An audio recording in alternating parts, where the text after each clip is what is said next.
It's 10 a.m. and I'd like to call to order the teleconference meeting of the Board of Directors of Friday, November 19th, 2021.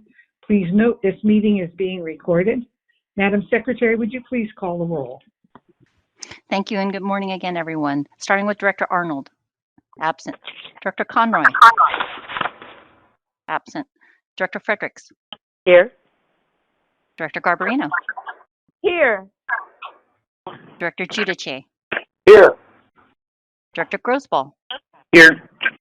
Director Hernandez. Absent. Director Hill. Here. Director Maston. Here. Director Melgar. Absent. Director Rabbit. Here. Director Rodoni. Here. Director Snyder. Here. Director Stephanie. Absent. Second Vice President Cochran. Here. First Vice President Theriault. Here. And President Barr.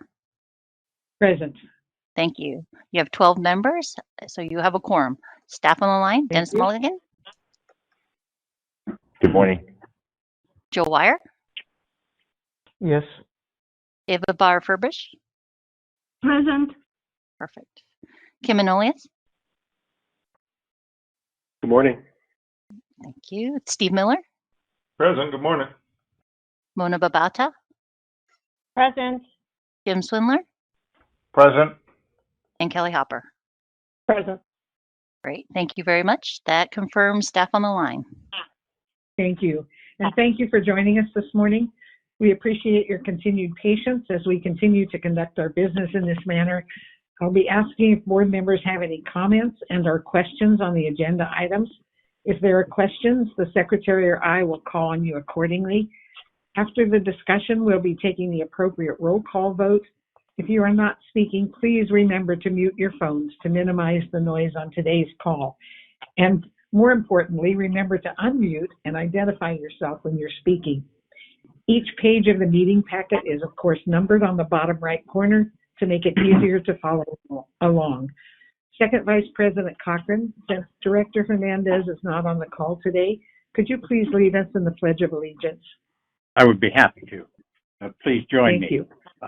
I pledge allegiance to the flag of the United States of America and to the republic which stands one nation, under God, indivisible, with liberty and justice for all. Hoorah.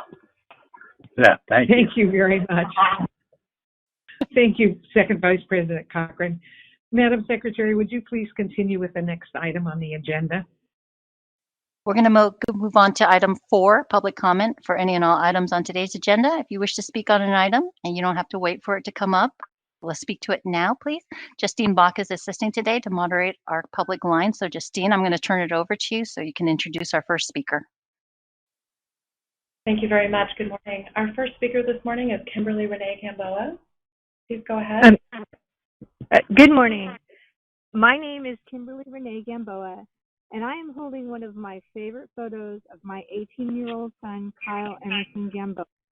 In the photo, my son is smiling and proudly driving a tractor on my cousin's ranch in Montana at the age of 12. Kyle jumped off the Golden Gate Bridge on September 20th, 2013 at 11:45 a.m. I want to thank you and your staff and everyone involved in the construction of the suicide deterrent. I really cannot thank you enough. You are saving lives and will save even more once the suicide deterrent is complete. You are also saving families and friends from devastating heartbreak and grief. You are giving hope and another chance at life to people who have given up and feel they have no other choice but to end their lives. The positive impact you are making is huge, and the far-reaching effects on humanity will be more than you or anyone will ever know. Thank you. Thank you, Kimberly Renee, and thank you for always encouraging us and for your encouragement for the net and for sharing Kyle's life with us. We appreciate that. Thank you. Our next speaker is Dave Rohde. President Parr, board members, managers, and staff, good morning. My name is Dave Rohde. I'm with the Climate Reality Project. You may recall that at last month's board meeting, I indicated that I and my colleagues at the Bay Area chapter of the Climate Reality Project planned to meet with State Senator Scott Wiener. We had that meeting a few days ago. We discussed a number of climate issues and set up a working relationship for our group to support Senator Wiener's extensive climate initiative. I led, of course, with a question about renewable diesel. I did a brief review of the problems. I pointed out that the California Air Resource Board promotes renewable diesel as a biogenic CO2, while the life cycle analysis of renewable diesel shows it to have a carbon footprint from planting, harvesting, transport, and refining that is nearly equal to petroleum diesel. Then I asked, do you agree, Senator, that CARB's ongoing promotion of renewable diesel is an example of us just kicking the can down the road? This, of course, was in reference to Wiener's speech in August after the UN IPCC issued a code red in their latest climate report.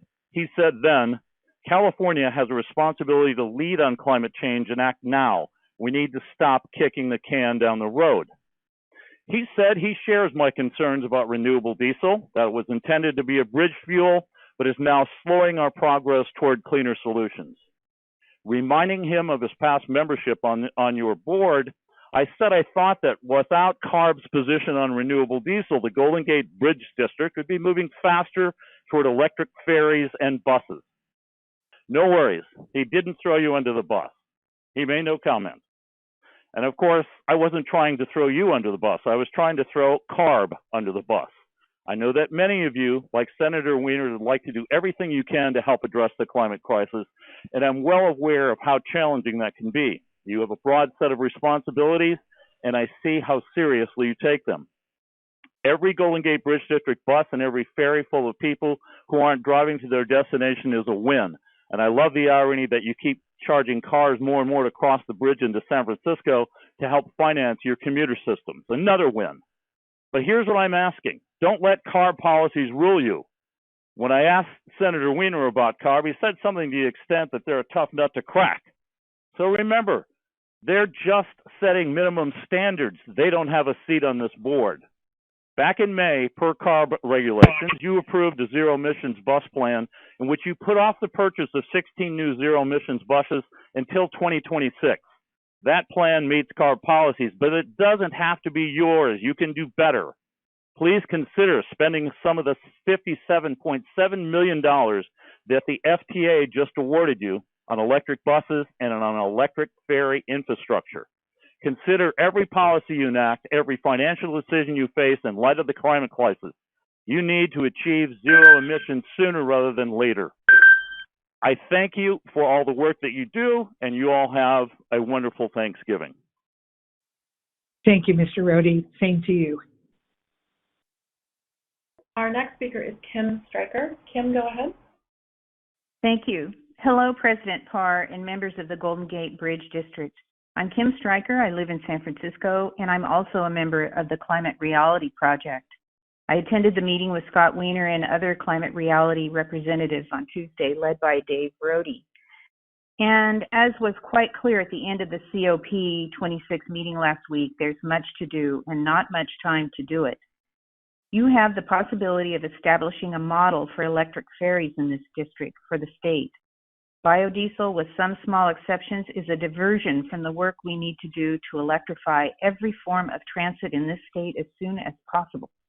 I urge you to leap over the past 2 years of difficulty due to COVID and come roaring out of the ports with beautiful, exciting new electric ferries that will accelerate ridership by their uniqueness. And no less, it would give the people of this area hope that our governing bodies are indeed taking our climate crisis seriously and taking actions necessary to solve it. We citizens need that inspiration from our governing bodies to carry on our work to help bring about a sustainable, equitable future for all of us.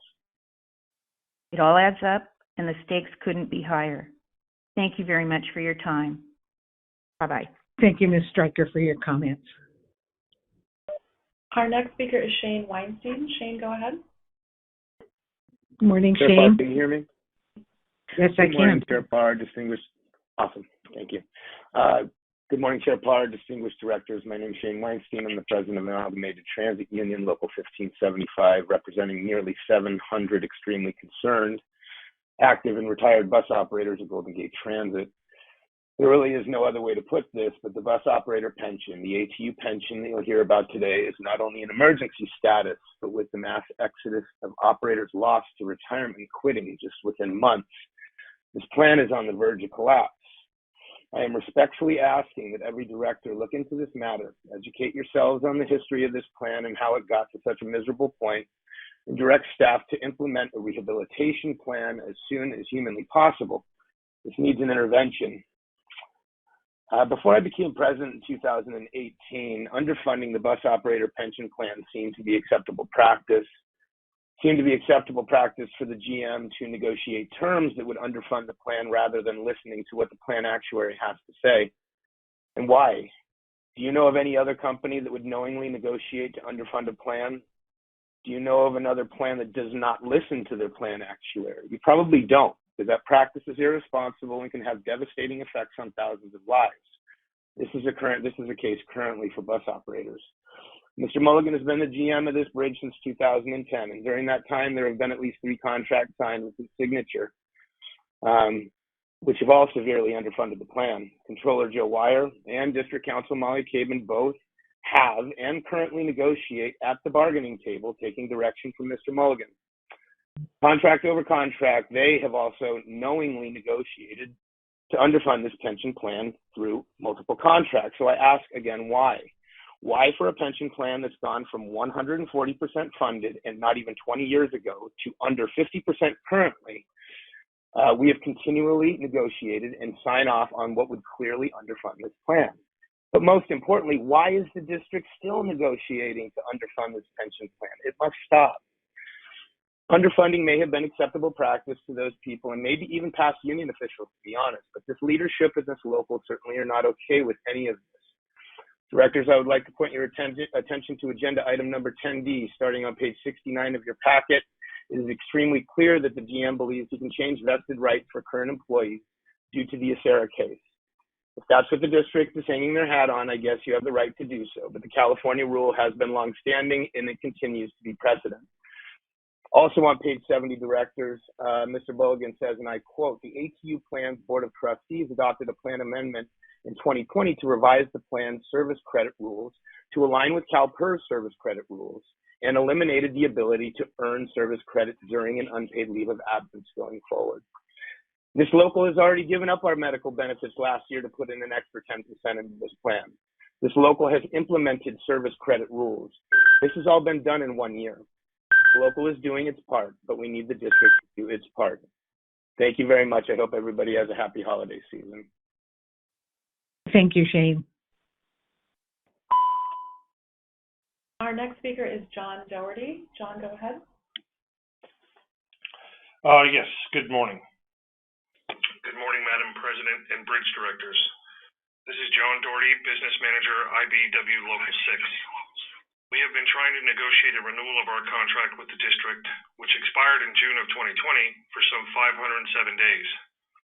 While negotiations have been out of the ordinary due to the restrictions on in-person meetings, I can assure you it has not resulted in this kind of delay in any of our other contracts. 507 days is unacceptable and should be an embarrassment for the Board of Directors. We have been hamstrung in these renewal discussions by a recalcitrant negotiation team that bases their position off of what I would describe as a laughable compensation survey anchored by 2 non-comparable positions. They compare the Bridge District electricians with the one maintenance electrician for the County of Marin and one maintenance electrician for the Santa Clara BTA. Neither of these positions perform work on or in the conditions that our members do at the bridge, climbing its cables and towers, working in, above, or below a roadway, etc. The other building trades journey level workers at the district earn at, near, or above the prevailing wage rate for the city and county of San Francisco. The electricians earn 31% less than the prevailing rate. If that isn't a sign of inequity, I don't know what is. Aside from the inadequate compensation survey, and the disparity in wage rates compared to other crafts workers. We have been repeatedly told that the district would not consider any equity adjustments at this time. Yet today, we see that the district is providing I guess white collars have their privilege too. On September 29th, Local 6 countered the district's previous offer. To date, we have not received a proposal come back from the Bridge District. In follow-up communications, the union has asked if a proposal was forthcoming or if the bridge was declaring impasse. Last week, I flat out asked the district to provide a last best and final offer so we can move the process along. No response has been received. To close, I want to note that we have repeatedly stated that we know the district cannot make the difference in wages up in one fell swoop. But we also know that a path forward can be negotiated. It just takes someone to actually sit down and negotiate. Thank you for your time. And I hope you all have a nice Thanksgiving. Thank you, Mr. Doherty. Our next speaker is Warren Wells. Warren, go ahead. Good morning, President Parr, members of the board. My name is Warren Wells. I'm the Policy and Planning Director for the Marin County Bicycle Coalition. And I want to speak briefly on two items today. First, on item 8A on the agenda, the bicycle safety study. MCBC is in support of the staff recommendations included in the study. And additionally, I want to express our appreciation to Mr. Miller and Bridge staff for their willingness to engage and flexibility in the recommendations. Staff has included, staff included a recommendation to implement a bicycle pedestrian safety advisory committee and has already developed a tool to self-report crashes, both of which we strongly support. However, something additional we're hoping to see moving forward is a goal to improve bicycle safety on the bridge, something that was not included in the current version of the study. While the recommendations contained are good, we need a metric by which to evaluate the success or failure of these measures. Per the bridge's own crash reports, someone biking over the bridge is approximately 10 times as likely to crash and 40 times as likely to be injured as someone driving across the bridge. This disparity is clearly a problem, and we would love to see a goal to reduce it. Second, I want to comment on an incident that occurred on November 7th.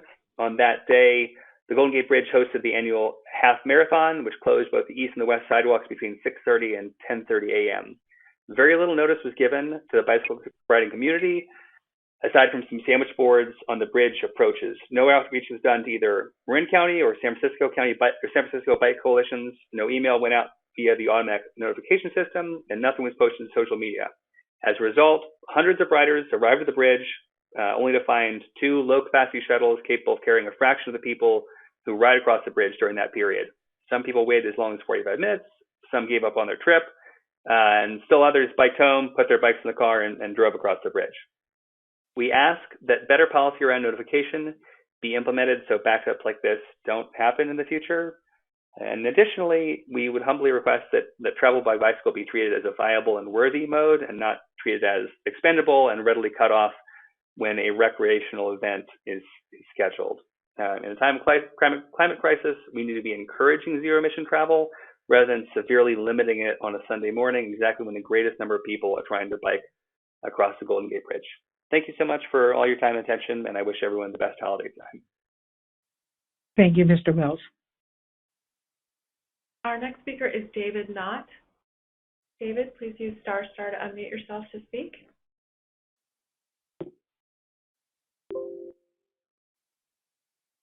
No, I wasn't joining to speak. I was joining just to listen in. Okay. Thank you. Please mute yourself. Thanks. President Parr, that's the end of our speaker list, but if you don't mind, I'd like to just poll for a moment. Absolutely. Thank you so much. If you would like to speak this morning, please use ** to unmute.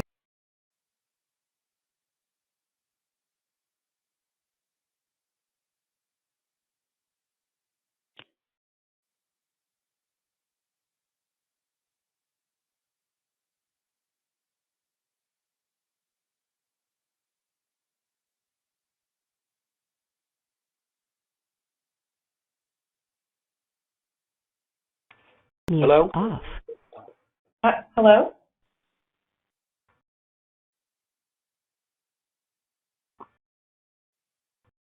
Hello? Hello? Hello, has the line gone blank? No, who's calling? I wasn't calling. This is Director Giudice, but all of a sudden I got nothing but silence, so I was concerned that I was disconnected. Oh, no. Sorry. President Parr, we have got you. one additional speaker, and it's David Pilpel this morning.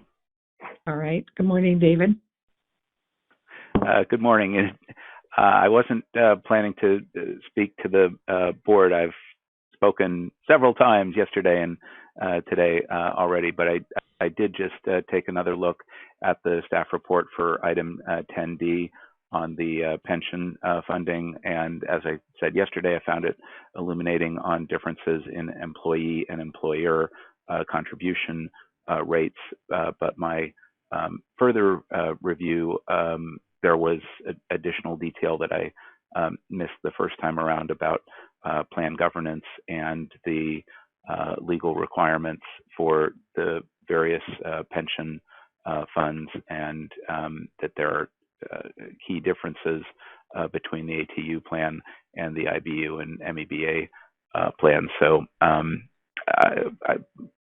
I think I understand what's here, but it's very complicated. I suspect that the board may have some discussion of this item. I don't know if it warrants further public comment following your discussion, but there clearly are some issues related to the pension plans and pension funding that I hope this board will discuss. I'll leave it at that for the moment. Thanks again for listening to my other comments, and I appreciate your continued service. Thanks. Thank you, Mr. Pilpel. We have no additional speakers this morning, President Parr. All right. Thank you, Ms. Bach, for negotiating all of those. Thank you, everyone, for your comments. Mr. Mulligan, would you like to offer any response to any of the comments? Yes, I would. First off, I'd like to thank Mr. Warren Wells for his thoughtful comments. On November 7th, I owe the bike community an apology.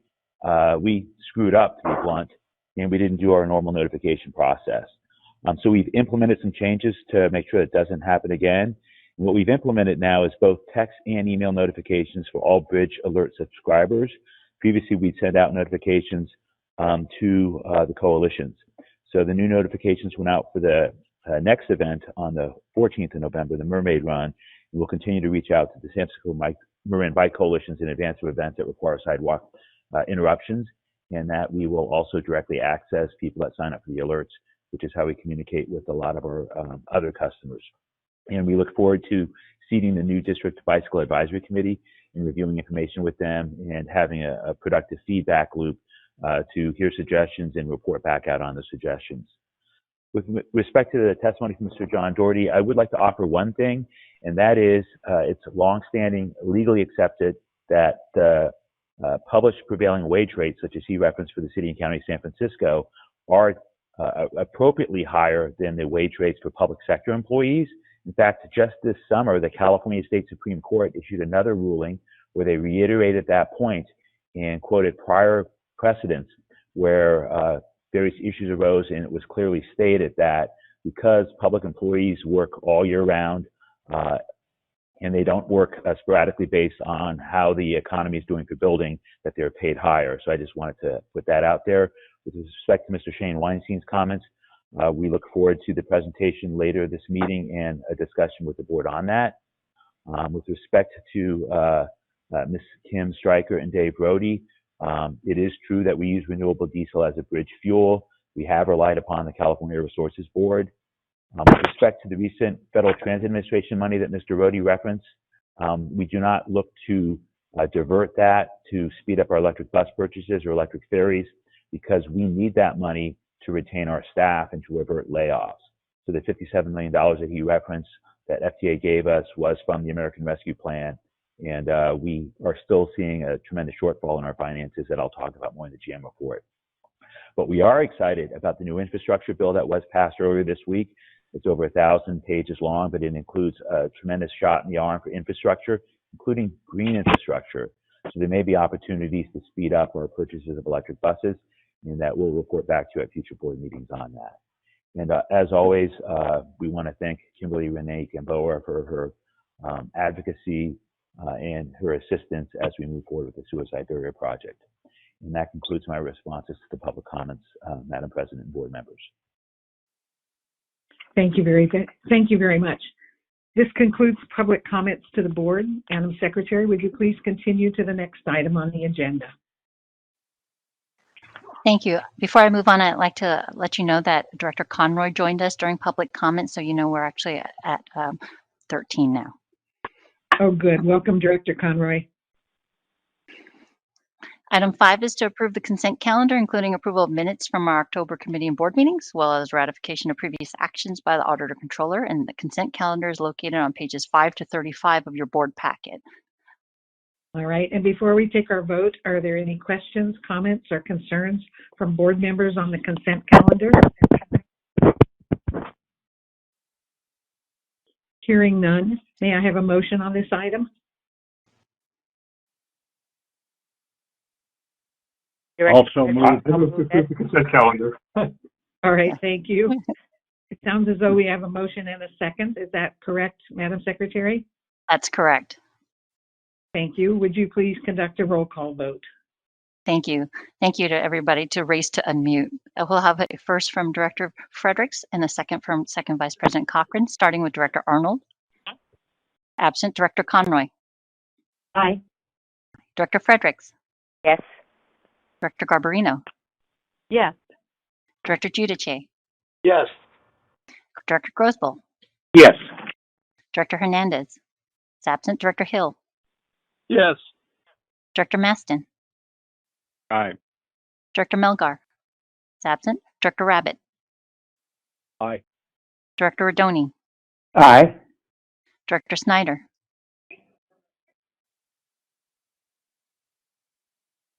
Aye. Thank you. Director Stephanie. Is absent. Second Vice President Cochran. Yes. First Vice President Tirio. Yes. And President Barr. Aye. Thank you. That Sorry. motion passes unanimously. Snyder said aye. Yes, for Chris. Sorry. Thank you. I got it. All right, thank you, Madam Secretary, and thank you again for your patience, directors, as we try to negotiate this. The motion passes. Please introduce the next item. Item 6A is the report of the General Manager, and that report can be found on page 37. Dennis Mulligan is here to present his report. Dennis, go ahead. Thank you, Madam Secretary, Madam President, members of the board, members of the public. My written report is before you. I want to highlight a couple of items in the report that are of very great importance, as well as mention one item that's not in the report. Last Thursday, November 11th, there was an unpermitted expressive activity at the bridge that sadly resulted in 3 district employees and 2 CHP officers being injured. Fortunately, none of the injuries were life-threatening.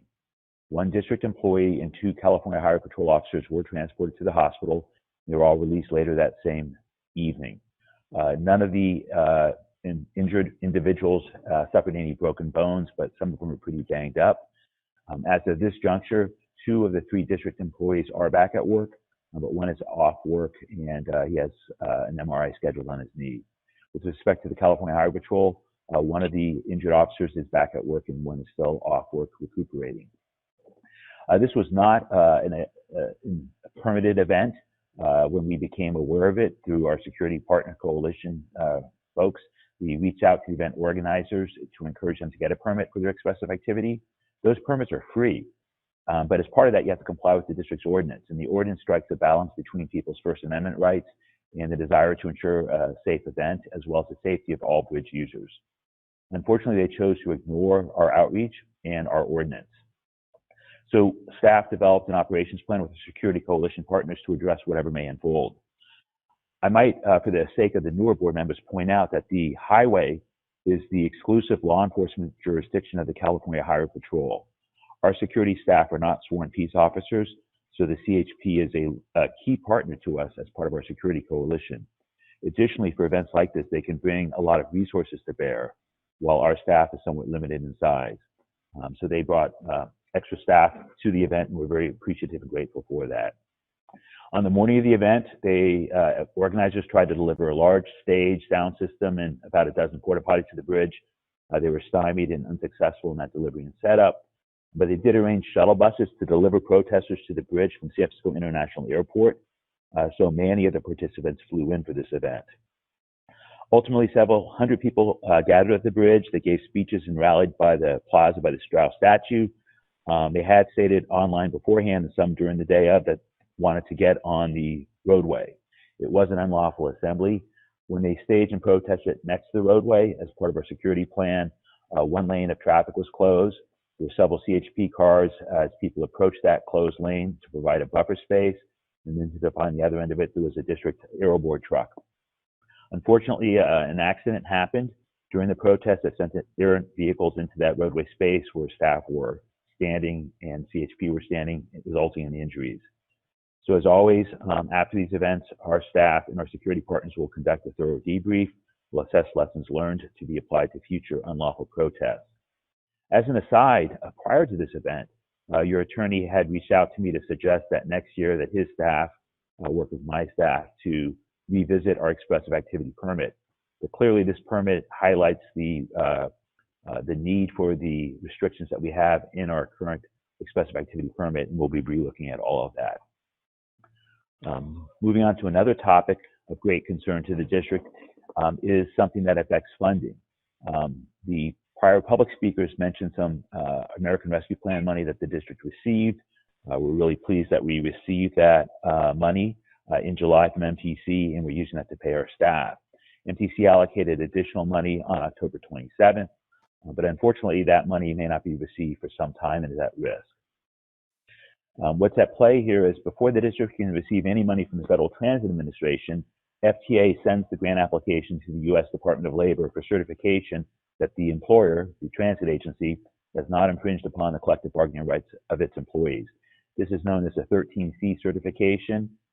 While the COVID relief bills that have been passed by Congress bypass a lot of the normal procedures associated with getting grant funds so agencies can get the money quickly, they do specifically require that all such grants go through the 13C certification process. So when MTC issued the allocation on October 27th, we were excited about, filling out the grant application, receiving that money. Unfortunately, the U.S. Department of Labor released a letter with a new determination on the next day, October 28th.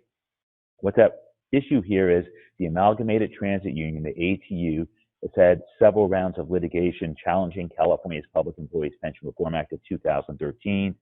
They have asserted that it violates their collective bargaining rights. There's been several court cases in federal court where the state representing the transit agencies prevailed and ATU lost. But the more recent litigation was in state court, and that goes back to 2019. And the new U.S. Department of Labor Secretary has reversed the prior determination, and DOL has changed their position.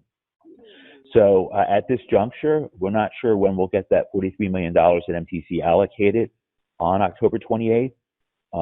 Fortunately, last Thursday, on November 11th, Governor Newsom sent a very strong and helpful letter to the U.S. Department of Labor Secretary, and he copied our Attorney General Garland as well as Transportation Secretary Buttigieg. And then later that day, Senators Feinstein and Padilla did a letter doing a Me Too to the governor's sentiments. So there's lots that's going to play out. The district did provide a declaration in support of the governor's position for an upcoming court filing, as have many other transit agencies. So the objections affect capital projects, so it could affect future ferryboat purchases and other things, but most pressing is that it affects the federal one-time COVID relief money that we are currently using to pay for our staff in our bus and ferry divisions. So I will continue to keep you abreast as this issue unfolds. It's of great importance to us. Your legal team, your grant staff, as well as myself, have spent considerable effort on this since this new change took effect by the United States Department of Labor in October. Moving on to other topics, we continue to be impacted by the COVID-19 pandemic. With respect to travel in the Golden Gate corridor, travel remains depressed in the corridor. People are not traveling from the North Bay into San Francisco and vice versa at nearly the same levels as they were before the pandemic. While in many of your communities, you may see that traffic on your local streets or even your local highway seem to be back to normal, regional traffic is down. We know because people have to travel in this corridor via our bridge, our bus, or our boat. Unless there's lots of people swimming across the corridor, we can clearly attest to how much it is down. For the week of October 31st, ridership on our buses was down 70%. So we only carried 30% of our normal bus ridership. Our ferry ridership was down 84%. We only carried 16% of our normal ferry ridership. And bridge traffic was down 18% when compared to the same period pre-COVID. Of interest, while bridge traffic is down 18%, that's overall. During the commute period, Monday through Friday, 5 a.m. to 9 a.m., it's down about a third. So people are not commuting at this juncture into San Francisco. And until such time as that changes, we'll be relying on that one-time federal COVID relief money. And that's why that ATU litigation regarding Pepper is so important to be resolved quickly. We have made some modest changes to add service back as there's been minor reopenings in San Francisco.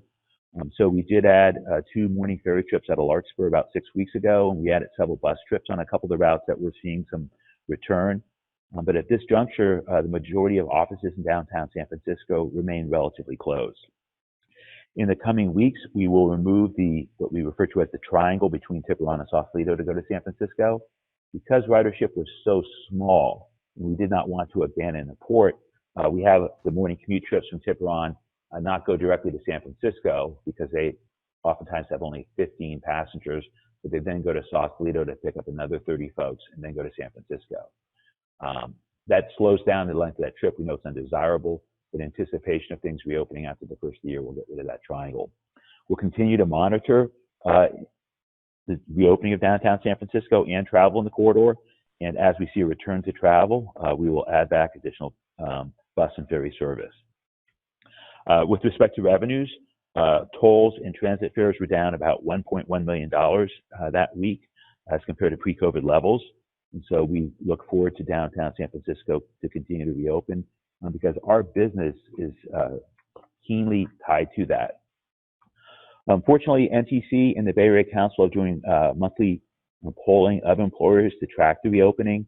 The data is encouraging that we will see a broader reopening after the first of the year. And we'll continue to include that information as a web link in my GM report.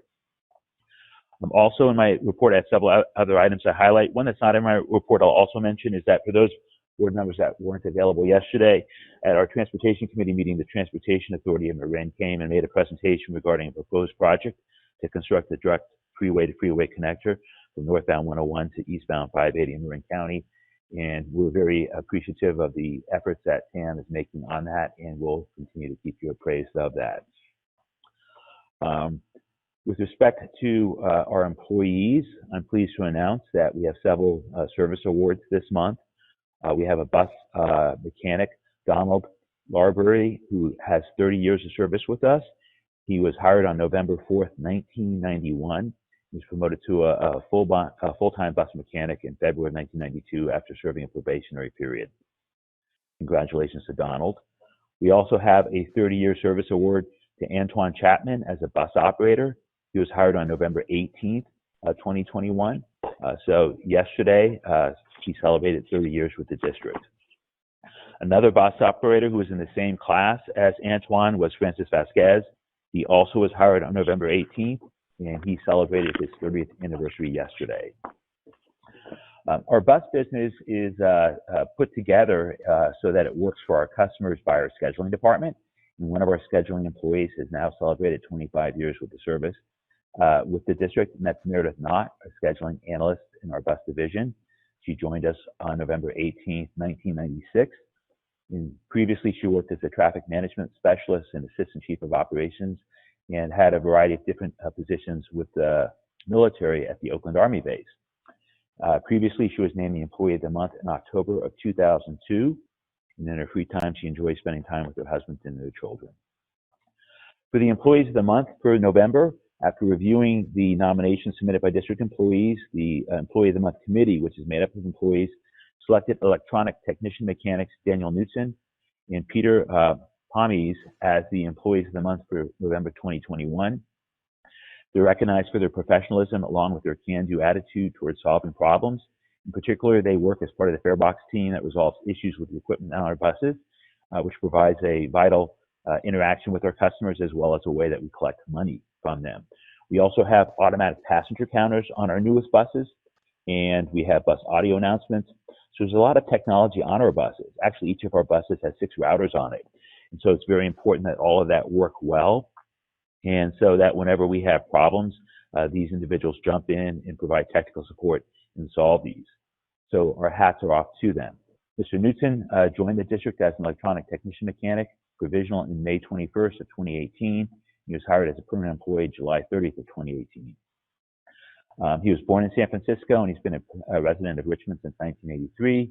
Of note, he attended St. Cecilia Elementary School and Archbishop Richmond High School in San Francisco. And then he attended City College. Mr. Pommies joined the district as Electronic Technician 2 on March 21st, 2016. And he was promoted to his current position June 5th of 2017. And prior to joining the district, he held a variety of positions as a technician, sound communications apprentice at Cupertino Electric, and he also worked for American Airlines. He also was born in San Francisco and remained a resident until 1967, and he attended San Francisco State. He enjoys reading, walking, and exercising. And finally, I'd like to give a special mention and special commendation to some employees of our suicide deterrent system contractor. Shimmick and Danny's is a joint venture that is working double shifts, day and night, to build a suicide barrier. And on October 27th, Mr. Aaron Bianchi, Mr. Raymond Chapman, Mr. Ernesto Ardenas were working on the construction project, and they notified the sergeant's office of a person in distress on the east sidewalk by light pole 111. They intervened by engaging the person in conversation to keep the person together and distracted until such time as bridge patrol officers came on the scene. So we want to commend them and thank them for this action, their immediate intervention, and the recognition that the person was in distress, and the notification of our staff was instrumental in preventing this person from possibly causing harm to themselves. So I want to publicly acknowledge and thank them for their care and their courage. That concludes my report, and I'm available to answer any questions that you may have.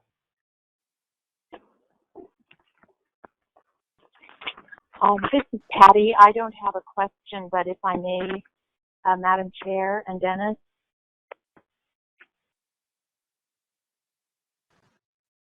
President Please. Parr? Yes. Hi. Sorry, can you hear me? This is Patty. I violated my own rule. I forgot to unmute. Go ahead. Go ahead, Director Gabrieno. Thank you so much. I just wanted to mention and state in follow up on what Dennis had said about the presentation that the Transportation Committee heard yesterday from the Transportation Authority of Marin, which included a scenario that might affect property owned by my company. Should that scenario come before us as a board for any sort of action, I would naturally be recusing myself. Thank you so much. Thank you for that. Any other questions, comments, or concerns? I'd like just to, from the President, thank the employees for their exemplary service. We always appreciate the outstanding tech problem solving. And thank you to Shimmick employees for their see something, do something. I think we've had that mantra for a long time on the bridge, and I think that exemplifies that in person. So thank you very much. Madam Secretary, would you please introduce the next item? Thank you. Item 6B is a report of the attorney, and that report can be found on page 47. Kim Manolius is on the line to present this report. Kim, go ahead. Thanks very much, Amaret. Again, my written report's before you. I'm happy to take any questions, and we will have 2 closed sessions at the end of the meeting. One conference with our negotiator for some of our labor units in the Union Coalition and the ATU Locals 1575, as well as a conference with our labor negotiator with regard to our 5 officers, the evaluation process, and compensation issues there. And that'll be at the end of the meeting. Thanks very much. Madam Secretary, please call on any board members who may have questions for Mr. Manolius at this point. None, would you please introduce? Oh, I'm sorry. Was there a question? No, I was just saying I did not see anyone's line light up. Okay. All right. Thank you. Would you please introduce the next item? Item 6C is report of the chief engineer, and the engineer's report was presented to the B&O committee yesterday, and it's located on page 129 of a very thick packet. Ms. Bauer-Furbush is here to proceed with her report. Ava, go ahead. Thank you, Amoret. I would like to start with briefing the board on the status of the suicide deterrent project because we have reached a very important milestone. I'm very happy to report that this week the contractor began installation of the suicide deterrent net system on the west side of the north approach viaduct. So just to provide a little bit of the context, what's going on, the net system is comprised of border cables and net fabric. The border cables are attached to the net support arms, and then the net fabric is attached to those border cables, and it's also tension between the border cables. The cable that is closer to the bridge, we call it an interior border cable, and the one that is about 20 feet away from the bridge truss is called an exterior cable. So what happened this week, the contractor installed the interior border cable, and next week we'll proceed with the installation of the exterior cable. And it is planned that the placement of the net fabric will start after the Thanksgiving. Also, in parallel, the contractor continues work on the east side of the suspension bridge. They continue the removal and replacement of the side traveler, rail chairs, and rail itself. So then I would like to brief the board about the status of the Golden Gate Bridge inspection. I'm happy to report that 2 days ago, on November 17th, the consultant that the district retained to perform those inspections completed all the work on the bridge. As you may recall, in February, the district engaged services of HDR and engineering to perform bridge inspection services for 2 cycles of inspections because every 2 years, the federal regulations require that every 2 years, the bridge will be inspected. So because we lack of access to important elements of the bridge, we retained this consultant to perform inspection by using rope climbing access. So the next step is for the consultant and the engineering staff to review all the collected inspection data and to prepare a report that will be filed with the California Department of Transportation. So moving on, we also reach a milestone with regard to the bridge seismic instrumentation. In February last year, the district engaged services of the Strong Motion Instrumentation Program that is part of the California Division of Mines and Geology. And we retain services of SMIP to procure and install new bridge seismic instrumentation, sensors, and equipment. So on October 19th, 2021, so just a few weeks ago, the staff of the SMIP has completed installation of the new seismic instrumentation system and successfully tested the new system. And finally, with regard to the Novato Bus facility site cleanup, I'm pleased to report that on October 28th, the district submitted to the California Regional Water Quality Control Board the groundwater monitoring report that recommends, based on the monitoring test results, that the water board approve moving forward with site closure. So with this, I'll be happy to answer any questions the board members may have for me. Thank you very much. That was a great report on significant progress on so many projects. Are there board members who have questions or comments for our engineer?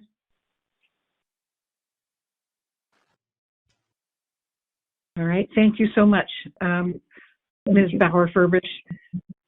Madam Secretary, would you please continue with the agenda?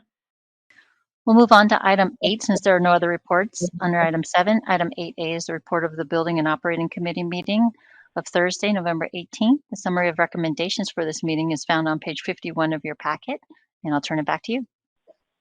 Thank you. Colleagues, action on item 8A1 before us today was discussed in further detail at yesterday's B&O committee before being presented to the full board today for action. I'd like to specifically note that public outreach for this item culminated in a formal public hearing with the board on October 18th, 2021. An extensive summary of the comments received and the full text of the comments received were presented to the committee as part of agenda item number 3 of the Building and Operating Committee meeting packet. I'd like to thank the staff, especially Bridge Manager Steve Miller, for his work on the bicycle safety recommendations. With that said, Chair Theriault, please begin your committee's report to the board. Thank you, President Parr. The Building and Operating Committee also thanks staff for their work on this report. It was considerable. And we thank also the public for their robust participation in this item. I want to note that the item establishes a bicycle and pedestrian advisory committee. So be aware we do consider this a work in progress, and we will continue to make safer the use of bicycles on the bridge. The committee met yesterday and has one item for board action today.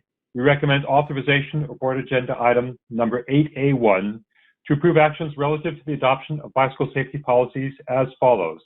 1, establishing a maximum speed limit of 15 miles per hour for bicycles on the bridge sidewalks, along with a maximum speed limit of 5 miles per hour for bicycles on the sidewalk areas around the bridge towers, subject to the requirement that, under all circumstances, bicycles shall be operated at a speed no greater than what is reasonable for safe operation, and in a manner that does not endanger the safety of others. 2, allowing pedal-assisted electrical bicycles, e-bikes of classes 1, 2, and 3 to use the bridge sidewalks. 3, clarifying the list of devices prohibited on the bridge sidewalks to include other pedestrian-type rolling conveyances.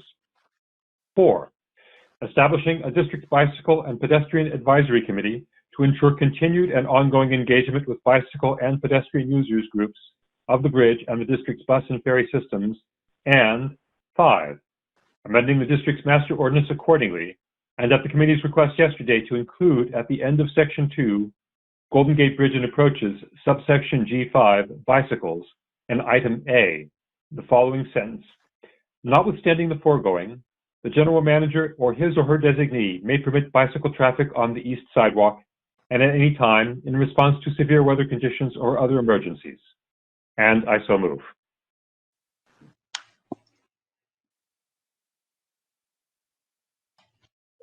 Second. President Parr? Oh, thank you. President Parr, I believe you're still on mute. Yes, I am. Okay, but I did ask for a second. All right, we have a motion and a second. Are there any board members with questions or comments on this item? I would like to point out that yesterday at the Building and Operating Committee, it was also noted, thanks to the Marin County Bike Coalition and Warren Wells for their cooperation and for their inclusion of good comments and being a partner with us on this ordinance. So with that, Madam Secretary, would you please do a roll call vote? Thank you. We have a first and a second. We're voting on item 8A1, starting with Director Arnold. Absent. Director Conroy. Aye. Director Fredericks. Yes. Director Garbarino. Yeah. Director Giudice. Yes. Director Grosboll. Yes. Director Hernandez. Absent. Director Hill. Yes. Director Maston. Aye. Director Melgar. Is absent. Director Rabbit. Aye. Director Rodoni. Aye. Director Snyder is absent. Director Stephanie. Absent. Second Vice President Cochran. Yes. First Vice President Theriault. Yes. And President Parr. Aye. Thank you. You have 12 ayes. Thank you. The item is adopted. Thank you, Chair Terrio. Do you have anything further to report? Not for this committee, Madam Chair. More later. Thank you. All right. Thank you. Madam Secretary, would you please continue with the next item on the agenda? Thank you. We're moving on to item 8B, and that's a report of the Finance Auditing Committee meeting of Thursday, November 18th. And that summary of recommendations for this meeting can be found on page 53 of your packet. Thank you very much. I'd like to note that the action on item 8B1 before us today was discussed at yesterday's Finance Auditing meeting before being presented to the full board for action. Specifically, I'd like to thank the staff for moving quickly on a formal public hearing on the Angel Island Ferry Fares on November 5th, 2021, in order to get this service up and running. Chair Rabbit, would you please begin your committee's report to the board? Certainly, and thank you, President Parr. The Finance Auditing Committee met yesterday and is recommending authorization of Board Agenda Item 8B1 to amend the Master Ordinance and adopt the Angel Island Ferry Fare without entrance fees as follows: $12.50 each way for a single ride adult fare, $7.50 each way for Clipper Card adult fare, $6 each way for youth, seniors, Medicare recipients, and people with disabilities using a Clipper Card or a single ride ticket, and $5.50 each way for Clipper Start. With the understanding that the addition to the ferry fares, the district will collect the applicable Angel Island California State Park fees and remit the same to the State of California Department of Parks and Recreation, as detailed in the staff report, and I so move. Thank you. I have a motion. May I have a second, please? I'll second that. Thank you. Are there any questions from board members on this item? Hearing none, Madam Secretary, would you please do a roll call vote? Thank you. We're voting on item number 8B1 with the first and second, starting with Director Arnold. Absent. Director Conroy. Aye. Director Fredericks. Yes. Director Garbarino. Yes. Director Giudice. Yes. Director Grosbol. Yes. Director Hernandez. Absent. Director Hill. Yes. Director Mastin. Aye. Director Melgar. Absent. Director Rabbit. Aye. Director Rodoni. Aye. Director Snyder. Aye. Director Stephanie. Absent. Second Vice President Cochran. Yes. First Vice President Terrio. Yes. And President Parr. Aye. Thank you. That's 13 ayes. Thank you. The item is adopted. Chair Rabbit, please continue with your report. The Finance Auditing Committee is also recommending authorization of Board Agenda Item 8B2 to receive the independent auditor's financial reports as submitted by E.D. Bailey, LLP, for the annual comprehensive financial report for the year ending June 30th, 2021, and receive the independent auditor's communication letter regarding matters related to the audit as detailed in the staff report, and I so move. Thank you. I have a motion on the item. May I have a second? Second. Thank you. Are there any questions from the board members on this item? Hearing none, Madam Secretary, would you please conduct a roll call vote? Thank you. Voting on item 8B2 with a first and a second, starting with Director Arnold. Absent. Director Conroy. Aye. Director Fredericks. Yes. Director Garbarino. Yes. Director Giudice. Yes. Director Grosbol.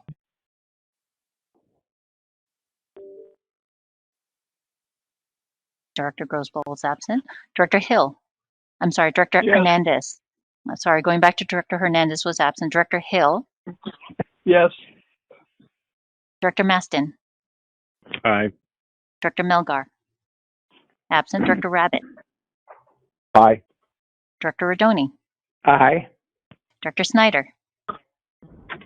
Aye. Director Stephanie is absent. Second Vice President Cochran. Yes. First Vice President Terrio, Yes. and President Parr. Aye. Aye, thank you. I'm going to loop back to Director Grosbold. Director Grosbold, are you still there? Yeah, yes, thank you. Thank you. Great. You have 13 ayes. All right, thank you. The item is adopted. Chair Rabbit, please continue with your report. And finally, the Finance Auditing Committee is recommending authorization of Board Agenda Item 8B3 to receive the annual report of the OPEB Retirement Investment Trust Board as detailed in the staff report, and I so move. Thank you. I have a motion on the item. May I have a second? Second, Director Fredericks. Thank you. Thank you. Are there any board members with questions or comments on this item? Hearing none, Madam Secretary, would you please conduct a roll call vote? Thank you. Voting on item 8B3 with a first and a second, starting with Director Arnold. Is absent. Director Conroy. Aye. Director Fredericks. Yes. Director Garbarino. Yes. Director Giudice. Yes. Director Grosbold. Yes. Director Hernandez. Is absent. Director Hill. Yes. Director Maston. Aye. Director Melgar. Is absent. Director Rabbit. Aye. Director Rodoni. Aye. Director Snyder. Aye. Director Stephanie. Is absent. Second Vice President Cochran.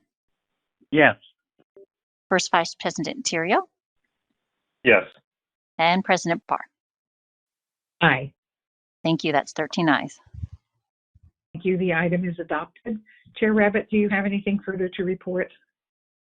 Madam President, that concludes the report of the Finance Auditing Committee. Thank you, Chair Rabbit. Madam Secretary, please continue with the next item on the agenda.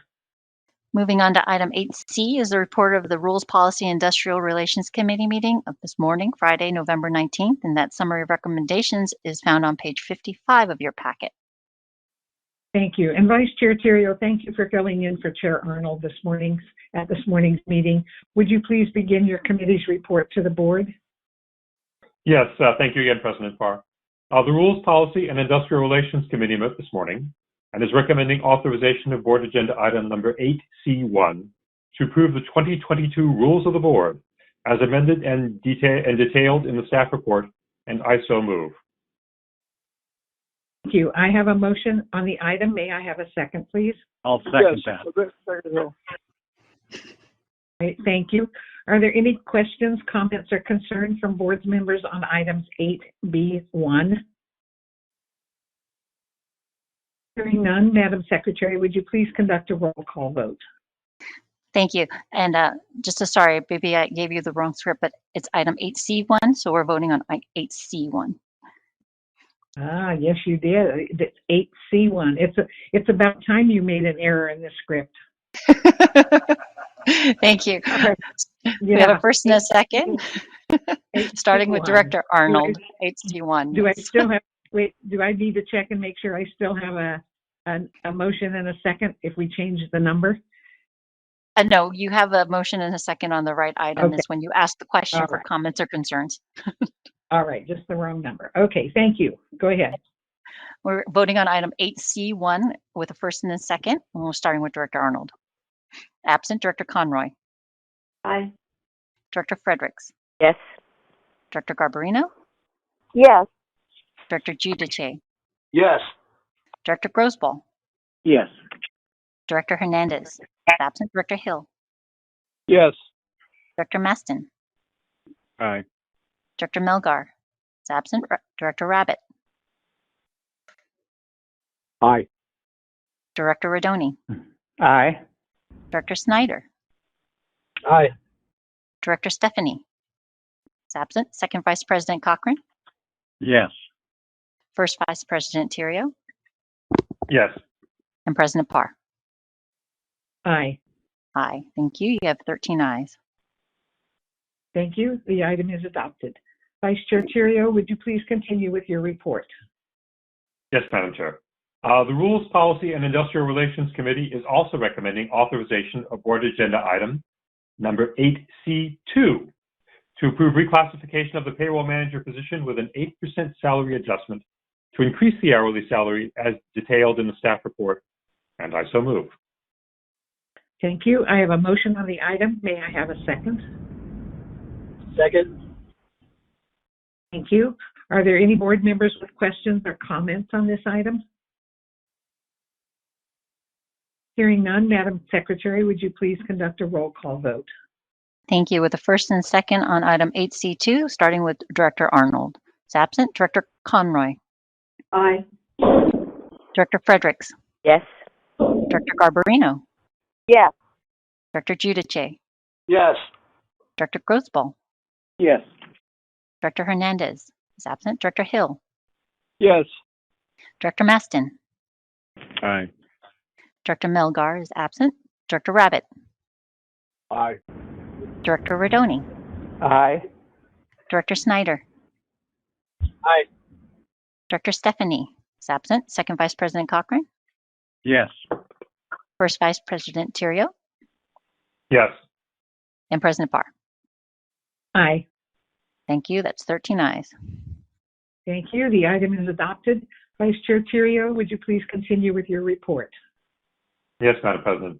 One last item. The Rules, Policy, and Industrial Relations Committee recommends the board authorize agenda item number 8C3 to approve amendments to the district's Bridge Division Paint Department's Table of Organization to eliminate the chief house painter position, eliminate one house painter position, add one new position of lead house painter, and add one position to the classification of bridge painter as detailed in the staff report.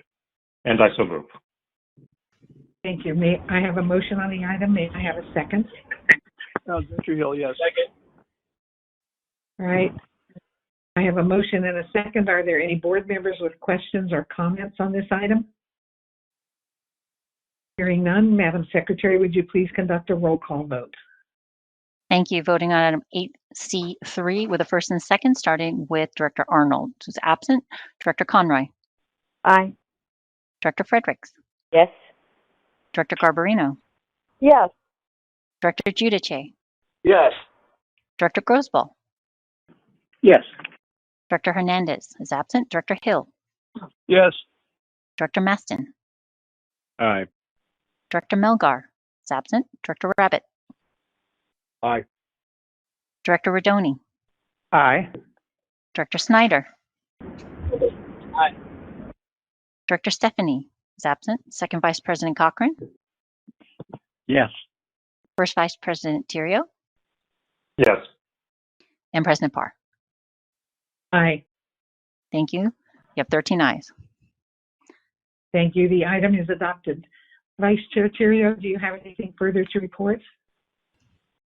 Thank you, Madam President, but that is the last of my report for the Rules, Policy, and Industrial Relations Committee. All right, thank you. And thank you again for chairing that meeting this morning. We appreciate that. Madam Secretary, would you please continue to the next item? There are no addresses to the board under agenda item 9. Moving on to item number 10, which is special order of business. We have a number of items there. I'm going to start with agenda item number 10A that was introduced last month and will be a recurring item on the agenda to allow us to continue remote meetings. But we need to adopt findings in accordance with Assembly Bill 361 that proclaim state emergency continues to impact the ability for this board to meet safely in person. That staff report is found on page 57 of your packet, and I respectfully request the board's approval on this item with the understanding that the board will be considering this again at its meeting in December. Thank you. Are there any board members with questions or comments on this item? Hearing none, may I have a motion on item 10A? So moved. Thank you, Alice. I have a second. Thank you. Madam Secretary, would you please conduct a roll call vote? Thank you. Voting on item number 10A, we have a first and a second, starting with Director Arnold, who's absent. Director Conroy. Aye. Director Fredericks. Yes. Director Garbarino. Yes. Director Giudice. Yes. Director Grosbol. Yes, and that was me who just switched phones if you were wondering what happened there. Anyway. Thank you. Director Hernandez is absent. Director Hill. Yes. Director Maston. Aye. Director Melgar is absent. Director Rabbit. Aye. Director Rodoni. Aye. Director Snyder. Aye. Director Stephanie is absent. Second Vice President Cochran. Yes. First Vice President Terrio. Yes. And President Parr. Aye. Thank you. You have 13 ayes. Thank you. That item passes. Madam Secretary, would you please continue with the next item on the agenda? Item number 10B is the discussion and possible action to terminate the suspension of board procedural rules and policies for COVID-19 related emergency actions. Mr. Mulligan's brief staff report is on page 59, and he's available to answer any questions the board may have. Thank you. Are there any board members with questions or comments on item 10B? Are there any? Hearing none, it appears we should not be terminating the suspension of board procedural rules and policies at this time. May I have a motion to revisit this matter at the next regular board meeting on December 17th? Madam President, Director Terrio here. I move to continue this item. Yeah, I move to continue consideration of this item until special order of business at the next regular meeting of the board. Thank you very much. We were hoping that was you. All right, and I do have a second. Thank you, Madam Secretary. Will you please conduct a roll call vote? Thank you. Voting on item 10B, starting with Director Arnold, who's absent. Director Conroy. Aye. Aye. Director Fredericks. Yes. Director Garbarino. Yes. Director Giudice. Yes. Director Grosball. Yes. Director Hernandez is absent. Director Hill. Yes. Director Maston. Aye. Director Melgar is absent. Director Rabbit. Aye. Director Rodoni. Aye.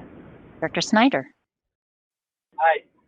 Director Stephanie is absent. Second Vice President Cochran. Yes. First Vice President Terrio. Yes. And President Parr. Aye. Thank you. You have 13 ayes. Thank you. That motion passes. Madam Secretary, would you please continue with the next item on the agenda? Thank you. Item number 10C is the recommendation to approve the district's 2022 Board of Directors meeting schedule, and that brief staff report, including an attachment of meetings and dates, is on page 61 of your packet. After consultation with the Board of Officers and date, I respectfully request the board's approval of the 2022 calendar. Thank you. And before we take a vote, of course, are there any board members with questions or comments on this item? Hearing none, may I have a motion on 10C? So moved. Second. May I have a second? Thank you. Madam Secretary, would you please conduct a roll call vote? Thank you. Voting on item 10C with the first and second, starting with Director Arnold, who's absent. Director Conroy. Aye. Director Fredericks. Yes. Director Garbarino. Yes. Director Giudice. Yes. Director Grosball. Director Grosball dropped from the line. Director Hernandez. Absent. Director Hill. Yes. Director Maston. Aye. Director Melgar is absent. Director Rabbit. Aye. Director Rodoni. Aye. Director Snyder. Aye. Director Stephanie is absent. Second Vice President Cochran. Yes. First Vice President Terrio. Yes.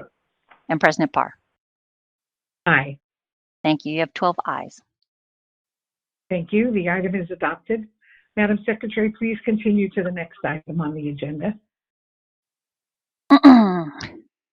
Thank you. Item 10D is an informational report regarding pension plans covering the district employees, and that report can be found on page 65. I also sent out an email earlier this morning before the board meeting, which was an attachment that was forwarded to me by First Vice President Terrio. Thank you very much. And that is actually posted online for the benefit of the public who's on the line under item 10D of today's meeting. So I'm going to turn it back over to you. Dennis, go ahead. All right. And I believe I turn it over to General Manager Mulligan. Thank you. I want to thank Director Grosball for suggesting that we do a presentation to the board to educate them on this item. And I look forward to sharing information with you along with Liz Mason from Hanson Bridget and then having a good discussion. The district feels strongly that current and former workers have the right to expect that their retirement plan is healthy and is administered in a way that ensures that there are available funds for them in retirement. Unfortunately, one of the 4 retirement plans representing employees is woefully underfunded and has not been administered in a way that ensures there are available funds in retirement. We'll be talking more about that. But I'll turn it over to Liz Mason to walk you through the written report, and then I'll provide some additional information at the conclusion of Liz's presentation. With that, Liz, please proceed. Thanks, Dennis, and thank you, Madam President and board members. Can everyone hear me okay? I hope so. I'm Liz Mason. I'm a partner at Hanson Bridget. I work really closely with Kim Manolius, and I support the district on employee benefit issues, including their pensions. And this report is really just to provide some additional information to the board. There's been interest recently by the board about the pension plans. So this information is about all of the pension plans that cover district employees. In addition to the ATU pension plan, there are 3 pension plans covering district employees. There's the Inland Boatmen Union plan, the IBU plan, the Marine Engineers Beneficial Association or MEBA plan, and then everyone who's not covered under one of those 3 plans is covered under the CalPERS pension plan. And the first section of this report really provides just some data that can be compared between the 4 different pension plans. In some ways, they are very alike, and then there are some ways in which the ATU plan is very different from the other plans. And then the second section of this report provides additional information about the ATU pension plan specifically. So at the top of page 66, the first chart here is represents the number of participants in each of the pension plans. In the very first column, the actives, those are current employees who are covered by each of the plans. The second column shows the number of retirees and also what are referred to in the pension world as terminated vested members, and those are people who are no longer employees, but they haven't retired yet. They aren't receiving benefits under the plan. And then the last column shows the total number of participants, which is just your active employees plus your retirees and terminated vested members added together. And the chart right underneath that chart shows the contribution rates as a percentage of wages for each of the plans. The first column shows the amount that the district pays as a contribution to each of the plans. And the second column shows the employee contribution rate as a percentage of wages.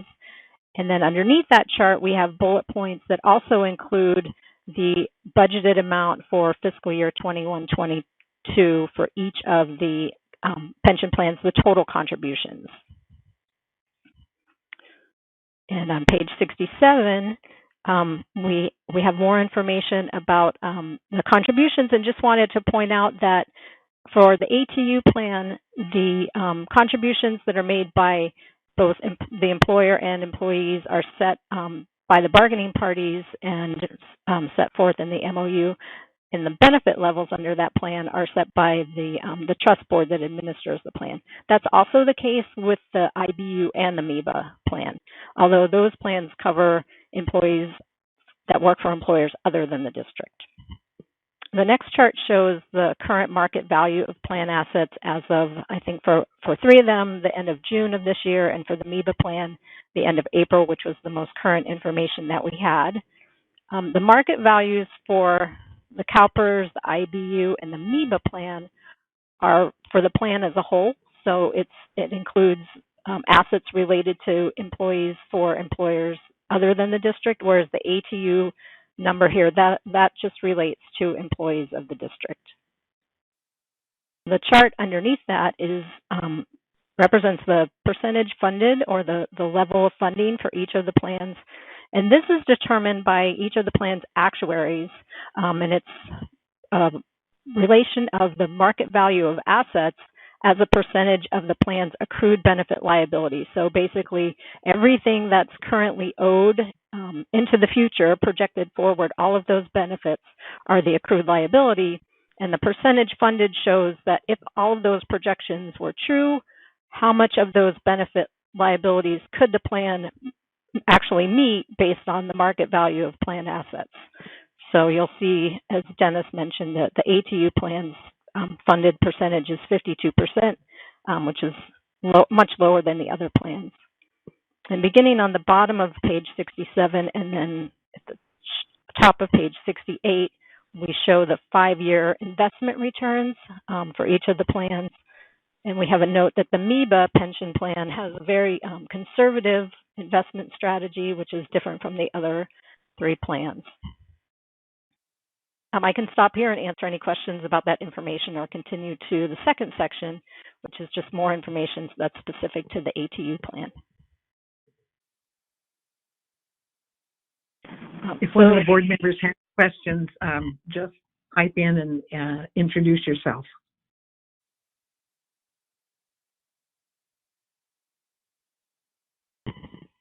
Okay. Thank you, and we don't hear questions. Thank you. The ATU plan was established in 1972 pursuant to a written trust agreement between the district and the ATU local that existed at that time. And there are basically 2 governing documents for the plan. There's that trust agreement, and then there's also a written plan document. And the trust agreement sets out all of the rules for the administration of the plan and for the trust fund in which all the plan monies are held. And then the plan document is the document that gives all of the details about who's covered by the plan, how benefits are earned under the plan, the amount and timing of benefit payments, and other legally required provisions for a tax-qualified plan like the ATU plan. So under the trust agreement, the ATU plan is governed by a 6-member board of trustees that's appointed by the district's board of directors, and 3 of those trustees are nominated by the district and 3 are nominated by the ATU. The ATU board of trustees operates independently from the district or the ATU union. And the trust agreement establishing the plan provides for unit voting for all board decisions, which means that the district trustees as a unit cast a vote and the ATU trustees as a unit cast a vote. And the trust agreement provides that any deadlocked vote has to be submitted to arbitration in accordance with the rules in the trust agreement. Because the plan is a public California retirement plan, the Board of Trustees is subject to certain fiduciary standards under Article 16, Section 17 of the California Constitution. And those rules require the board to administer the plan solely in the interest of and for the exclusive purposes of providing benefits to people covered by the plan, minimizing employer contributions to the plan, and defraying reasonable expenses of administering the plan. The Constitution also provides that the board has the sole authority to engage an actuary to provide actuarial services to make sure that the plan can provide the benefits that are promised under the plan.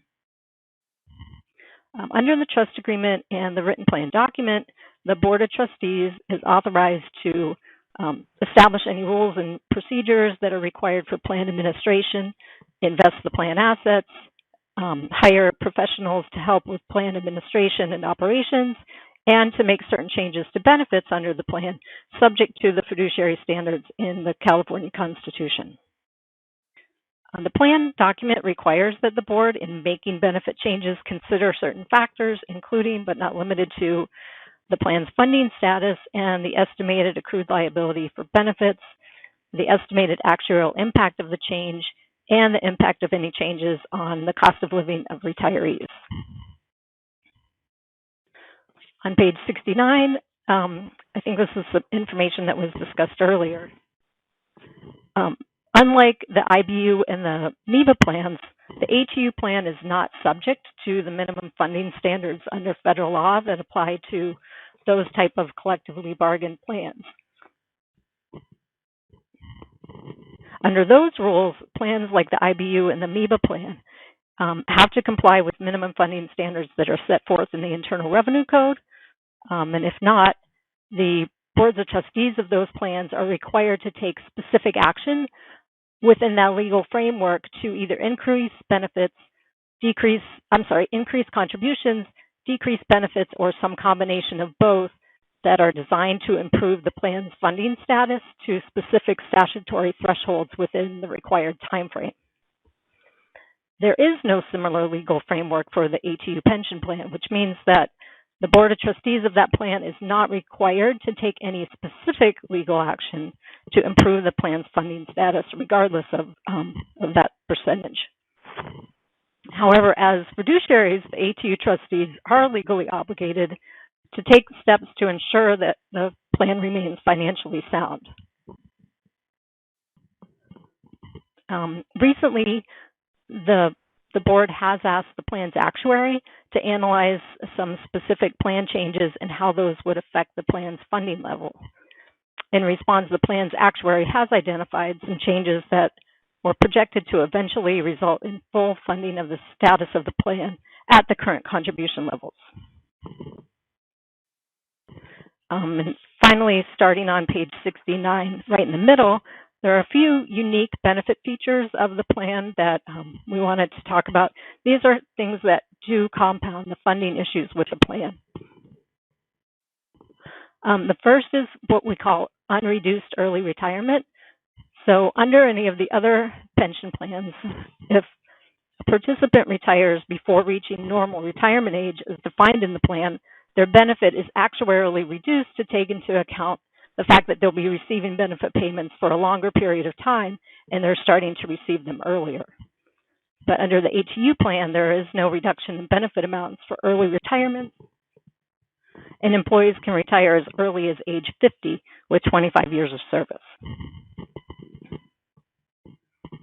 The second benefit feature we wanted to talk about is the subsidized joint and survivor annuity. So under all 4 pension plans, if a participant's married, they can elect a form of benefit that provides for a survivor annuity. That means that when the retiree dies, a monthly benefit is continued to be paid to their surviving spouse. One of those options is what's called a 50% joint and survivor annuity, which means that their surviving spouse receives 50% of the amount that was paid to the retiree during their lifetime. Under CalPERS and the IBU and the MEBA plans, the amount of the benefit that's paid to a retiree who selects that option is reduced to take into account the second lifetime over which benefits have to be paid, so that the total benefit paid doesn't exceed the amount the retiree earned under the plan. Under the ATU plan, however, the benefit that's paid to the retiree is not reduced, which means the retiree gets the full amount of that benefit, meaning the amount that would be paid if they did not elect a survivor benefit, and then the retiree's surviving spouse receives 50% of that after the retiree dies. The next feature that's unique to the ATU pension plan is the ability for classic members to spike their pension. And this is really based on the unique scheduling structure of work that those employees perform, and also the plan rules. The plan rules for calculating retirement benefits under the other pension plans don't really accommodate that type of pension spiking. For example, under the MEBA plan, earnings over a 3-year period or 5-year period are used to determine benefit amounts. We think this is one of the changes that could be used to address some of the funding issues, and that would be permissible under the ACERA case involving the California Vested Rights Rule.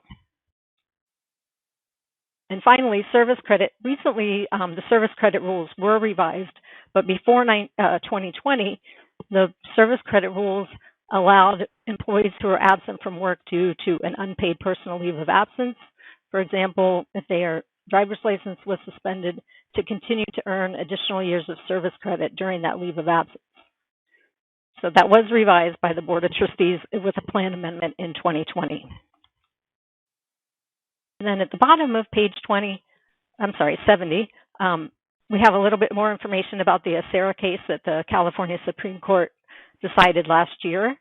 And under that case, the California Vested Rights Rule is still alive and well, but the court said that changes can be made for current employees if the change bears material relation to the theory of a pension system and its successful operation, for example, a change to address pension spiking or other abusive practices. In that case, a change doesn't have to include a new comparable advantage for current employees if adding that new advantage would undermine or be inconsistent with the permissible purpose of the change. that would be the test, that SARA test would be the test that would apply to any benefit changes under the ATU plan for current employees. And finally, on page 71, we just provided some information about the historical issues that the ATU plan has had with the quality of services that were provided by plan professionals. For years, the plan's attorney was someone who really didn't have experience with pension plans, but the trustees recently did complete an RFP process, a second RFP process, and engage a firm that has experience, lots of experience with public retirement boards in California. Historically, the ATU plan did not have a professional third-party administrator, but that was changed in 2019. The Board of Trustees hired a professional third-party administrator for day-to-day administrative functions. The investment consultant also was recently replaced. We have a little snippet here. I know the font is really small. It's hard to read, but it shows how much the plan underperformed in its investment returns over the 3-year and 5-year period. But the Board of Trustees did recently conduct an RFP and replace the investment consultant. So I will stop there and answer any questions that the board may have. Maybe, Madam President, if I may, this is Dennis. I would like to add a little bit more and expand upon a couple of the points. Of course.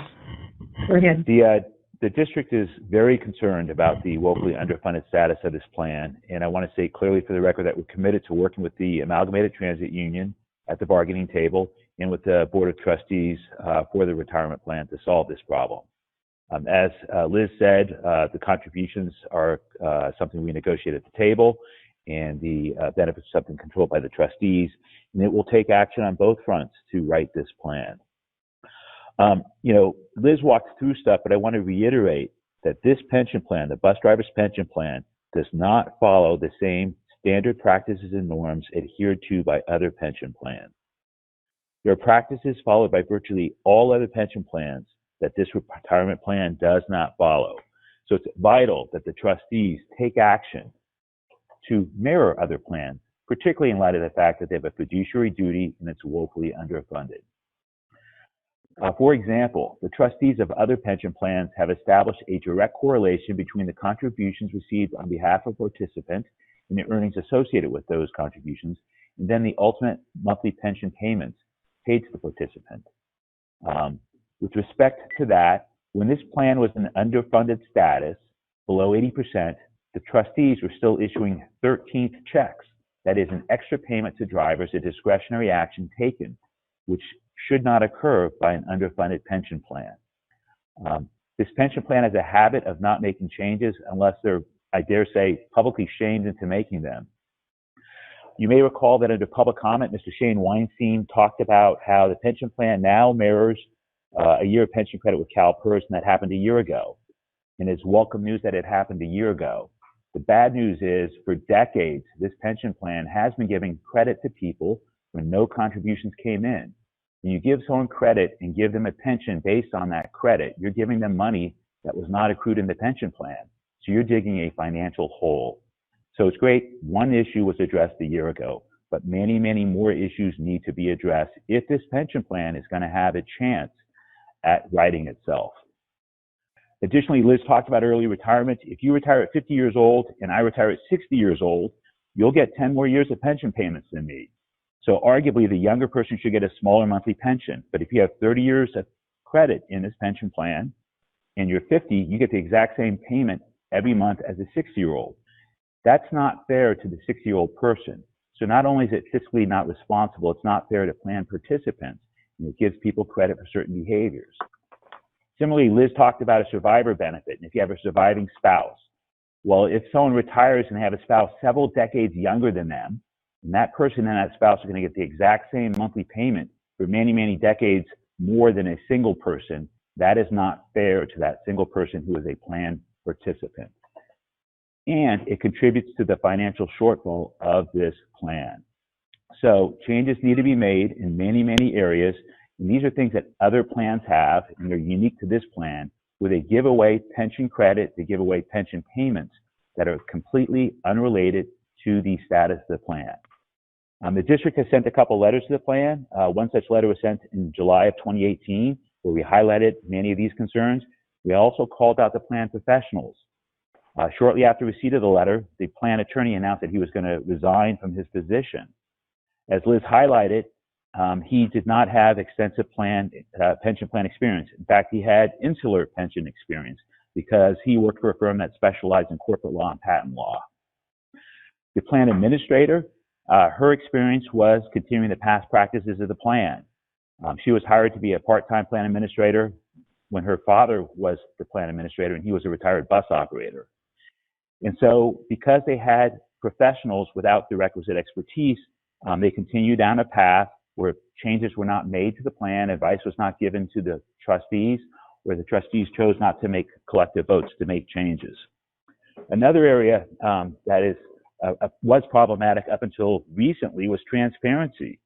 Other pension plans notify their plan participants when they're in a woefully underfunded status. They're legally required to do that if they're a federally administered Taft-Hartley plan. This plan was not sending regular notices to its employees. Fortunately, they now have a third-party administrator, and that third-party administrator has a process and they sent a notice out. But plan participants have a right to know what is the status of their plan. With respect to the investment advisors, it's important to note for the record that when that prior investment advisor was hired about 5 years ago, the trustees had a choice of 2 advisors. One of them administers the investments for your OPEB pension trust, and the ATU trustees did not feel comfortable hiring someone who had a relationship with the district. So instead, they hired a firm out of Las Vegas, and their earnings are several percent less every year for that 5-year period than any other investment advisor you could have. So hiring professionals is a key part of what these folks do, and then making decisions based on those professionals is helpful. I do want to thank Director Theriault, who in his role as a trustee, convinced one of the union trustees that they should have an actuary do some studies, and we sent that out. It wasn't noticed that we're going to go through that, but at a future meeting, we could go through the details of that, because it highlights a series of things that could be changed, and that if they were changed, that coupled with additional contributions would right this plan. I might add that last year we were pleased that the trustees chose to take away the year of pension credit without working. And that change is important because it demonstrates that when something's not fair, the trustees recognize they can make changes to the rules of the pension to existing employees, not just future employees. And so we encourage them to do more. But with that, Liz and I are available to answer any questions you may have on this item. As you can tell, we're quite passionate about it. We look forward to fixing it. But contributions alone will not fix it. And staff will not recommend to the board that we provide substantive contributions absent also substantive changes in pension benefits. Specifically, pension benefits that are given away that aren't tied to someone's working, aren't tied to their age, and aren't tied to whether or not their spouse will receive a pension. Thank you. Thank you very much. Are there questions or comments from board members related to the item? Yeah, this is Dick Grosball. I had a question. Go ahead, Director Grosball. Who are the 3 representatives on the ATU Board of Trustees that are management representatives? Right now, it is 3 board members. It's Director Alice Fredericks, Director Jerry Cochran, and Director Mike Theriault. Then the ATU representatives today are Shane Weinstein, David Herrera, and Kimiko Joseph. And does it make any difference? I noticed it says there are 250 actives. It looks to me, I think they've had a lot of reduction in actives with all the recent retirees. That probably is a little bit outdated. Does that make much difference to you, Liz or Dennis, the 200 number versus 250 or whatever the current number is? Certainly, yes, it does, as well as the amount of money going in is vital to this pension. And so we know that we'll have to, through negotiations, provide additional contributions, and we look forward to negotiating with the ATU on that. So yeah, we do have some vacancies right now. During the pandemic, we have had less need for bus operators, but we are advertising. You'll see our buses going down the road with signs on the sides advertising for bus operators. We'll be staffing up a little bit in the coming months to meet the return of our customers. for all three of the plans, or the four plans, were there years, and partly in some of the early years when there were good investment returns, were there some years in which the district was able not to make any contributions because of those high investment yields? Yes, that was not unique to the ATU. Different plans had different time periods where they said it wasn't necessary to contributions or reduce contributions. Do we know how many years that was? Not off the top of my head. We could do a follow-up report with respect to the number of years for each plan that we made different levels of contributions. I know CalPERS had some free periods also. Yeah, all I remember is I forget who it was that testified a year or two ago that there were some years where no contributions were made, and those were not made up in future years. So I guess I'd be curious for a future meeting if you could provide that. I don't know myself. I'm just curious. Certainly. And that was negotiated at the table. And so when we negotiate with the union, we have a certain amount of money available. And so as part of the negotiation, some goes to wages, some goes to pensions.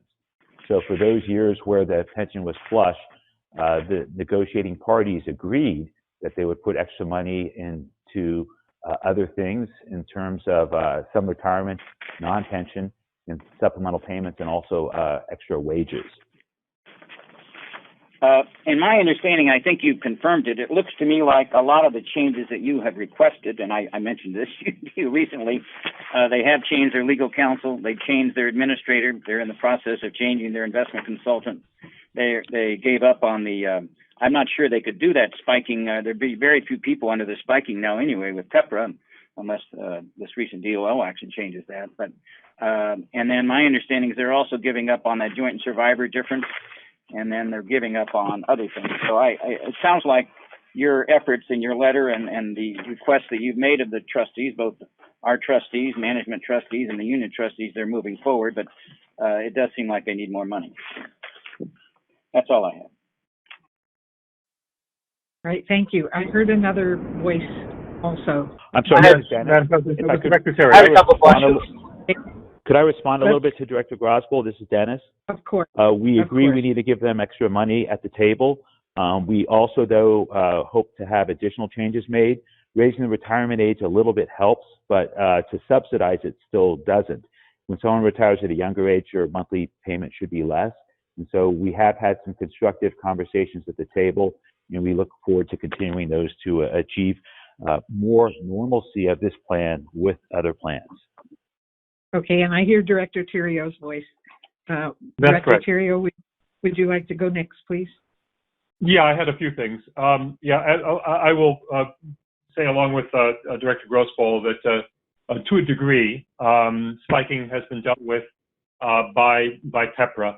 And so there's a population of drivers that, yes, could conceivably spike, but that population has been reduced and will be reduced further over time.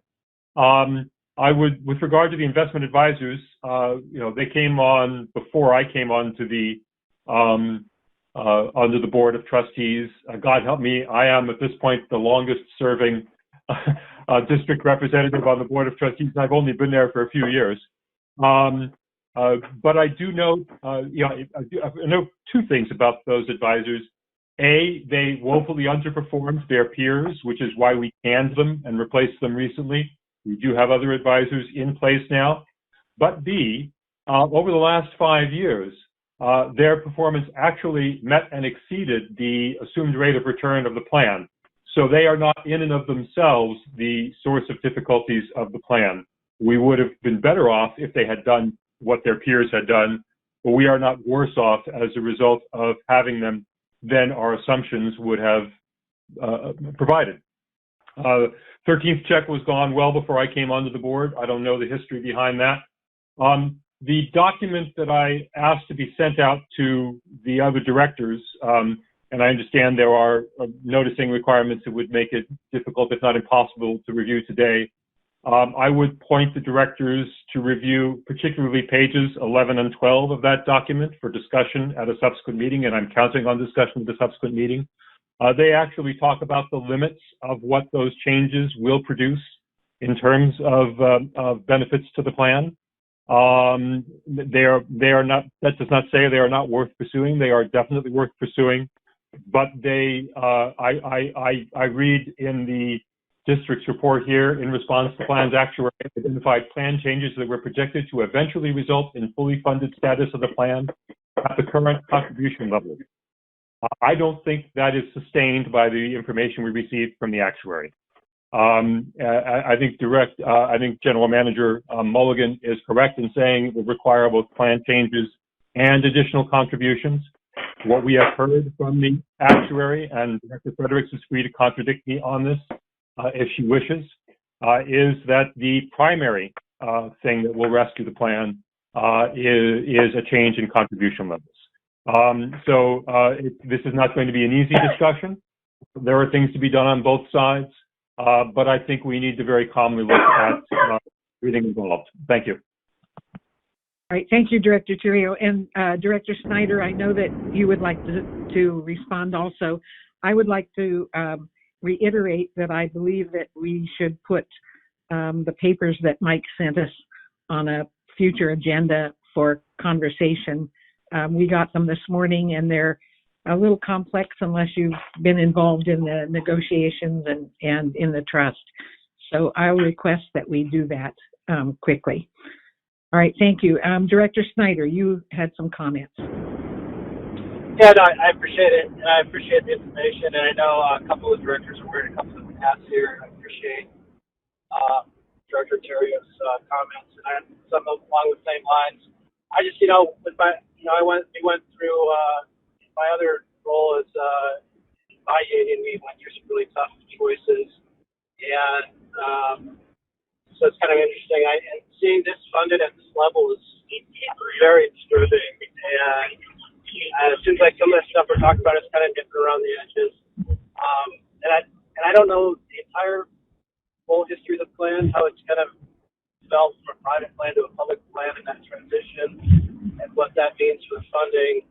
So one of the questions I had early on is, under the American Recovery Act, they had some provisions. This plan has been affected by COVID and the amount of folks paid in. And there was a provision under that allowed plans that are in declining status to apply to government funds to help offset the COVID stuff. And I was just trying to understand what, I guess I was told that one point this plan wasn't eligible for it. I was trying to understand why, and if it has something to do with the history of the plan. And then secondly, what if the PGBC or who's responsible for the backstop if this does fail? I guess is kind of my question. So there might be a couple things. Director Snyder, we're losing you. I don't know whether you're far away from your mic or what, but if you could see if we could get a better reception from you, that would be helpful. We've had you until the very end. Okay. If you want, President Parr, I could provide some. Is that any better? Oh, it's much better. Thank you very much. Okay. Sorry about that. Did you guys hear anything of what I said? Oh, yes. Yes, we heard a lot of it. Does someone want to?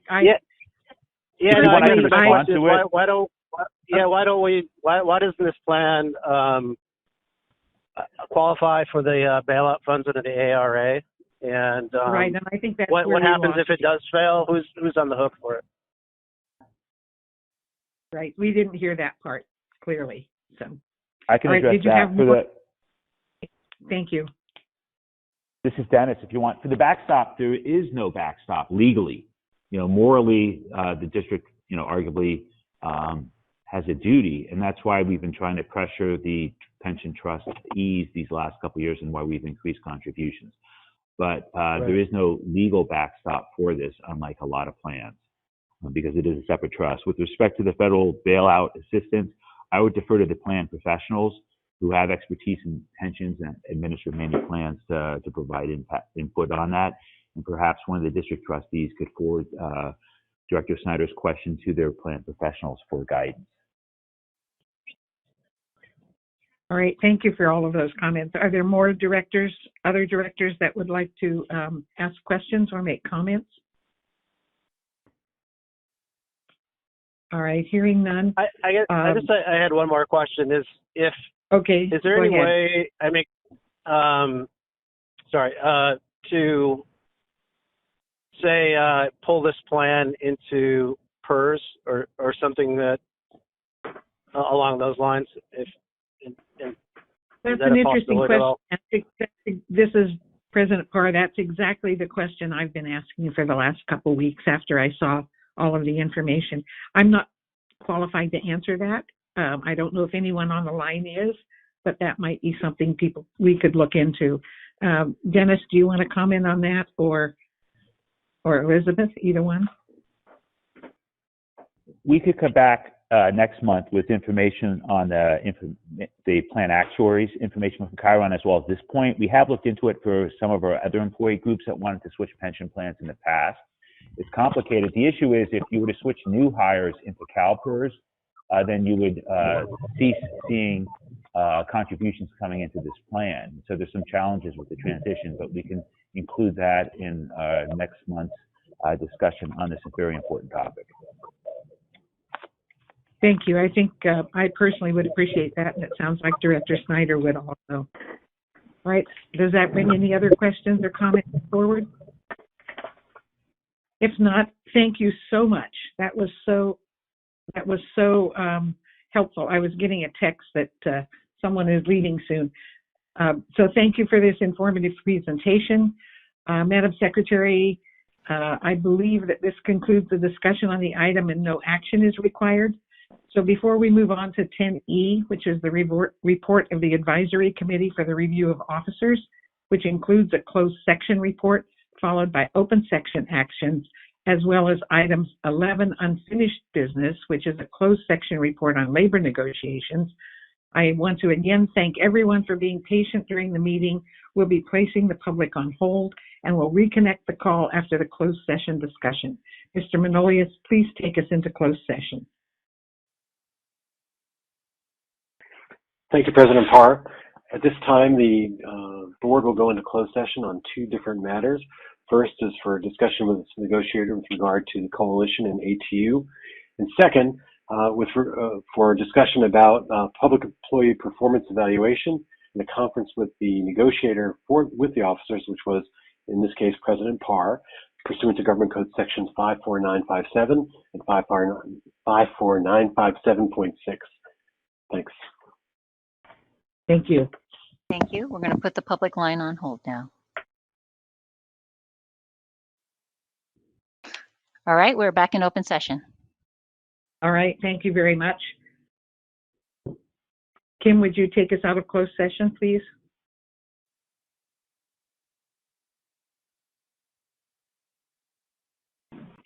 Kim, are you there? You know, he said he was getting off. Oh, good. There he is. I got off just so I could call Emirette. Yeah, sorry. All right. Yes, I'm back. We all need a switchboard that shows who's on and who isn't. All right, Kim, I believe you need to take us out of closed session, if you would, please. Emirette, are we ready? We are ready to go and we're live again. Okay, great. The board met in closed session on two items. First, it met with its negotiator on matters pertaining to negotiations with the district coalition and the ATU. It gave its negotiator appropriate guidance as to how to proceed in those negotiations. Second, the board also met in closed session to discuss the evaluation process of its 5 officers: the general manager, the chief engineer, the auditor controller, the district secretary, and the attorney. President Parr, chair of the advisory committee on the evaluation of officers, also discussed her negotiations regarding compensation of each of the 5 officers. At this time, I'll turn it back over to President Parr for her report out of closed session. Thank you. The Advisory Committee for Review of Officers of the District met yesterday and again in closed session with the full board and is recommending authorization of the following items. Number 1, move both the Auditor Controller and District Secretary from 37.5 hours per week employees to 40-hour per week employee, which will result in a corresponding increase in their compensation. Number 2, provide a 3% salary increase for the 4 salaried officers. Number 3, increase the amount contributed by the district to the chief engineer's 401A account each calendar year from the current $2,500 to $10,000. 4, contribute $1,000 on an annual basis to a 401A account on behalf of the district secretary And 5, develop a special recognition for the general manager for his outstanding leadership during this year. Are there any questions or comments from board members related to this recommendation? And I will take the attorney's recommendation separately. Before we take our vote, is there anyone from the public wishing to comment on this item? Thank you, President Parr. I'm going to right now turn it over to Justine for a second. If you could just bear with us. Thank She's you. going to ask the public to see if there's any All right, commenters on thank the you. line.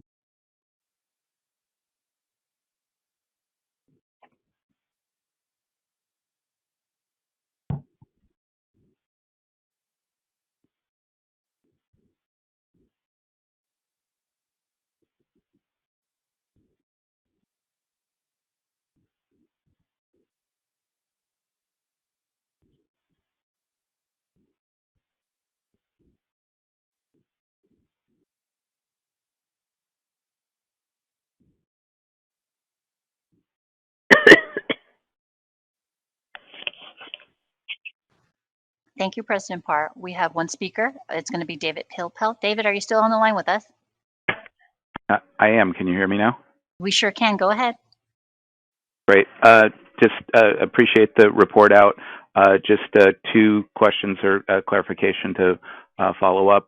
I don't need the exact dollar amount, but if somebody has the approximate one-time and then annualized cost for these salary adjustments, that would be good, just to get a sense consistent with the reporting out on the changes in the table of organization and the reclassification action that was discussed earlier at rules. And secondly, since there were 2 of the officers were proposed to go from 37.5 to 40 hours a week, I'm just wondering if there are any other officers, managers, or employees in the district that are still scheduled on a 37.5 hour work week, and if there's a plan to get everybody who's a full-time employee on a 40-hour work week.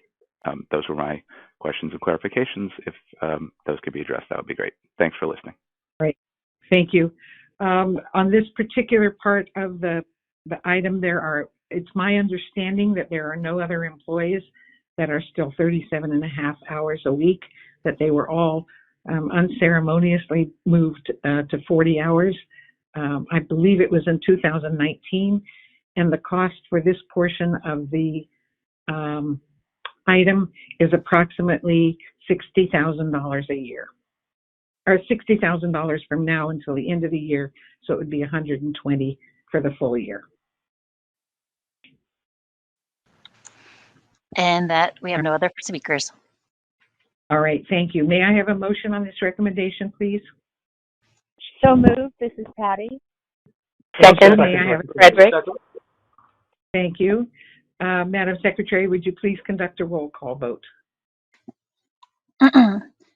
Thank you. We're voting item number 10E2A. And I'm going to start with Director Arnold.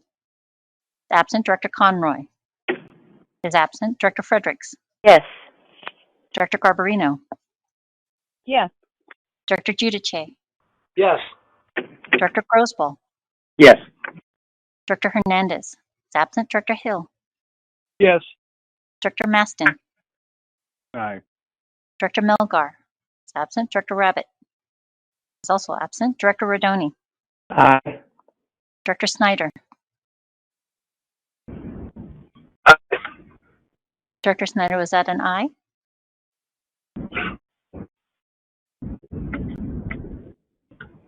Director Snyder, sorry, you were breaking up when you unmuted. Sorry. yourself. Yes.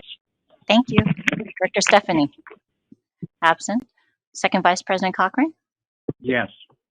First Vice President Theriault. Yes. And President Parr. Yes. Thank you. You have 11 ayes.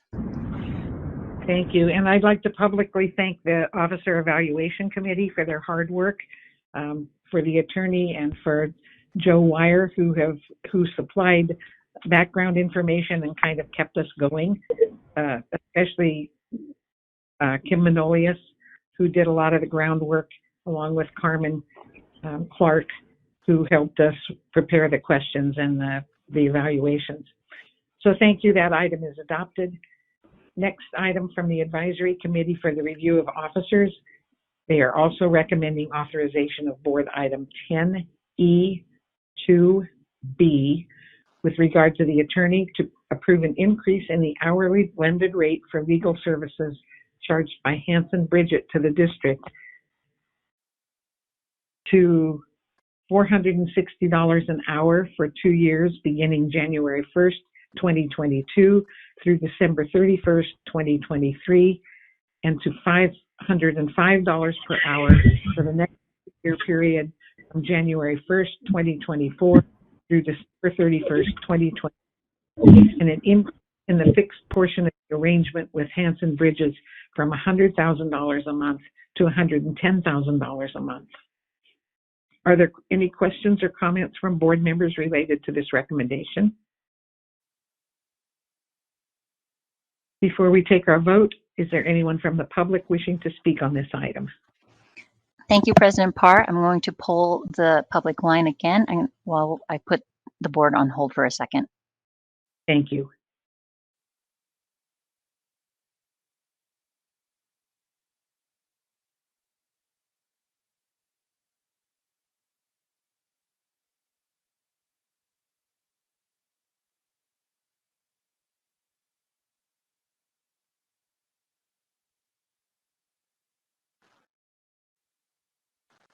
Thank you, President Parr. In a second, I'm going to once again invite David Pilpel to speak. David, are you there?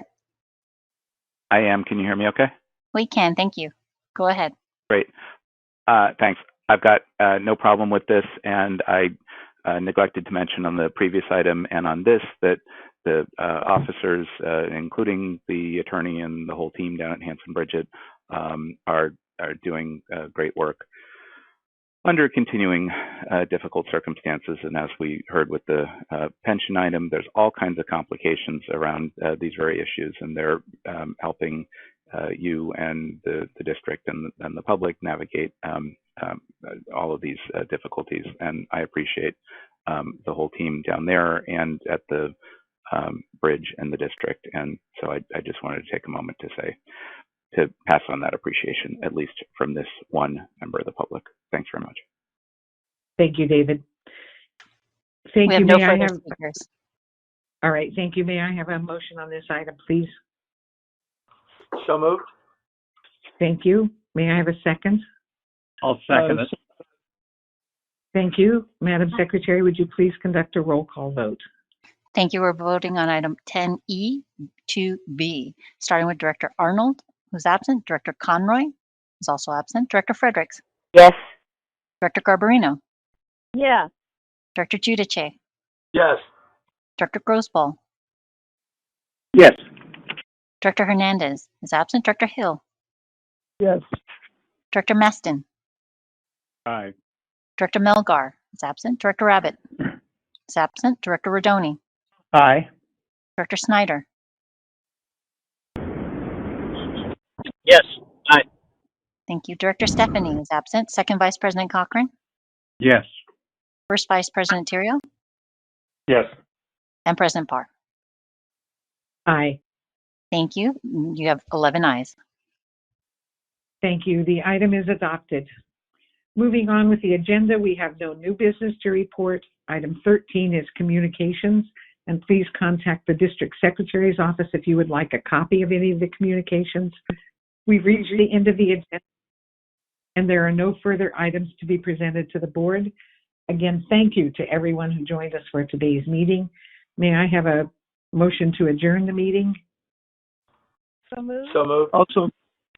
And I assume I have a ton of, so hearing no objections, we'll be adjourning today's meeting in memory of Nancy Hellman Bechtel, San Francisco philanthropist, Noah Brown, son of vessel master Curtis Brown, with our condolences, Bill Wesley Davis, at the request of Director Rabbit, former Chief of Security, Dr. William Bill B. Rumford, Jr.